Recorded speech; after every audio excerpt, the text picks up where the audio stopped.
balade architecturale dans la vallée, ça ne m'étonne pas de notre professeur qui s'est toujours intéressé à cette architecture. Parlement, Seb. Oui, parce que l'architecture raconte forcément l'histoire d'une ville, l'histoire d'une région, l'histoire d'une vallée. Et à Chamonix, on est servi parce que dans la ville, il suffit de faire 100 mètres pour s'en rendre compte. On passe d'un bâtiment typiquement de l'époque où la France n'était pas encore dominante et où c'était encore le royaume de Piémont-Sardaigne à un immeuble art déco. Dans les hameaux, la maison montagnarde a aussi ses règles, ses codes, parfois ses petits secrets. Tout cela, je vous propose de partir le visiter avec Françoise comme guide. Délicatement lové au pied de la chaîne des Fises, Servoz, un petit hameau typique de la région, a su garder toute son authenticité. Véritable porte d'entrée sur la vallée de Chamonix, on le surnomme le gardien de la vallée. C'est ici que nous retrouvons Christine. Elle est guide de profession et elle connaît cette région par cœur. Et pourtant, elle ne se lasse jamais de regarder et de toucher les éléments qui forment ce magnifique tableau dans lequel elle vit depuis toujours. Cette région, c'est une série de hameaux qui sont absolument magnifiques. Ils sont tous adossés à la colline, à la montagne. On a des anciennes fermes, pour la plupart, qui datent du XVIIIe siècle. Elles sont magnifiques. Elles sont vraiment l'histoire de ce petit village de Servoz et de tous ces hameaux. C'est vraiment un coin qui est très, très parlant. Et c'est pour ça que moi, j'aime beaucoup, j'ai une affection particulière pour ce petit coin-là. Christine va nous faire découvrir la richesse architecturale de cette région qu'elle aime tant. Et cette visite commence par cette demeure imposante, une des plus grandes du hameau. Elle ne ressemble à aucune autre. C'est la maison du lieutenant, une bâtisse qui daterait du XVe siècle, mais dont l'origine et la fonction restent encore un mystère. C'est plutôt une énigme, cette maison, parce qu'elle est plus grande que toutes les autres. Elle est vraiment magnifique. Elle a 3 étages, dont 2 balcons qui sont faits de pierre de schiste. Et puis sur les côtés, on a ces tourelles qui ouvrent sur certaines parties sur des meurtrières. Donc, quel était le but, quel était l'usage de ces meurtrières? On n'en a strictement aucune idée. Bénéficiant d'un point de vue exceptionnel sur toute la vallée, cette demeure atypique attise les convoitises. Et lorsqu'un particulier a voulu un jour la racheter pour la transformer, ce sont tous les habitants du village qui se sont mobilisés pour que cette maison soit rachetée par la mairie. Bonjour Nicolas. Bonjour Christine, bienvenue. Nicolas est le maire de Servoz. Pour lui, cette maison est un patrimoine emblématique du village. Et il est fier qu'elle soit devenue aujourd'hui un centre de transmission ouvert au public. Tout le monde y a passé un moment où a été interrogé, marqué par la présence de ce bâtiment au sein du village. C'était nécessaire pour nous de se mobiliser, c'est-à-dire qu'elle revienne dans le patrimoine commun. Et c'est vrai que pour nous, c'est un peu l'âme du village qu'on cherche à préserver et à maintenir.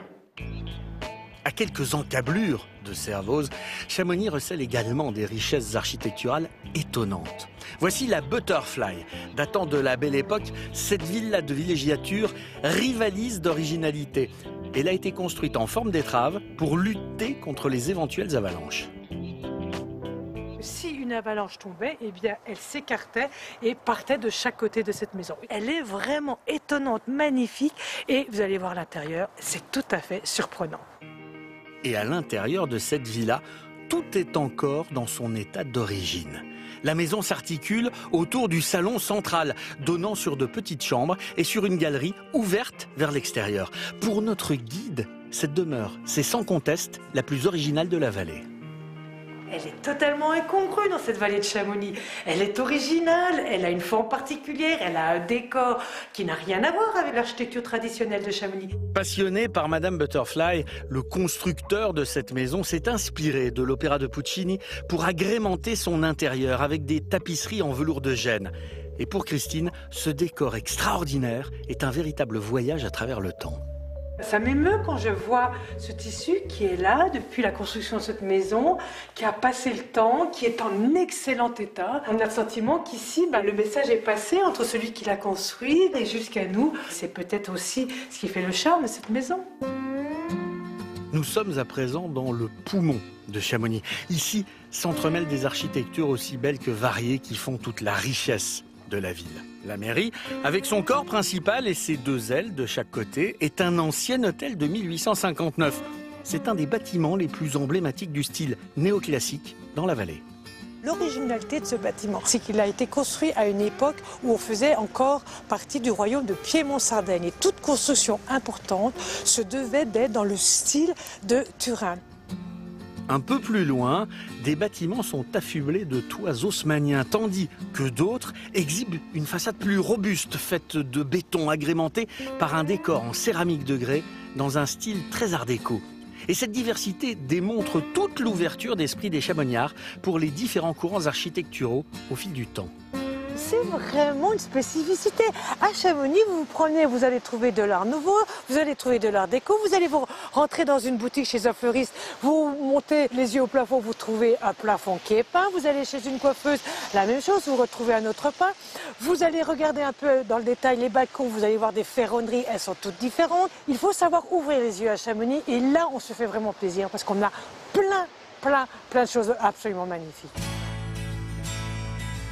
La vallée de Chamonix a de multiples facettes et son architecture continue de se perpétuer, d'évoluer avec le temps. Et désormais, elle est en parfaite adéquation avec toute la nature environnante. Alors ici, à Chamonix, les alpinistes ont bien sûr fait la renommée mondiale de la station, mais il y a eu aussi à l'époque quelques people comme George Sand, comme Victor Hugo, comme Chateaubriand qui sont venus, qui ont écrit et qui ont fait la renommée.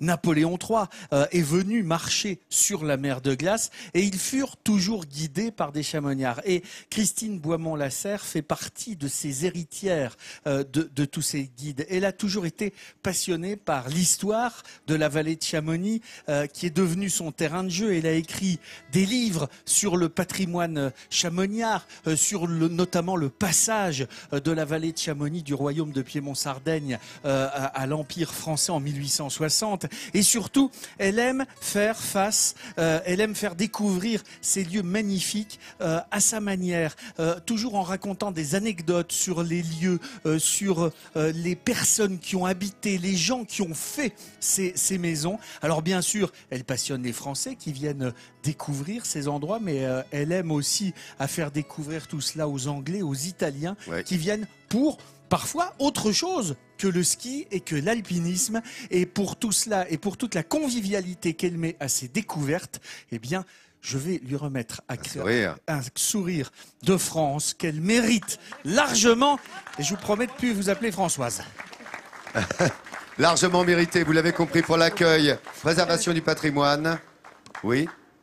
Allez-y, madame. Est-ce que je peux juste rajouter quelque chose, que ce sourire, je voudrais le partager avec d'autres qui auraient pu, comme moi, être à cet endroit-là, des Bernadette, des Anne, des Françoises, etc., etc.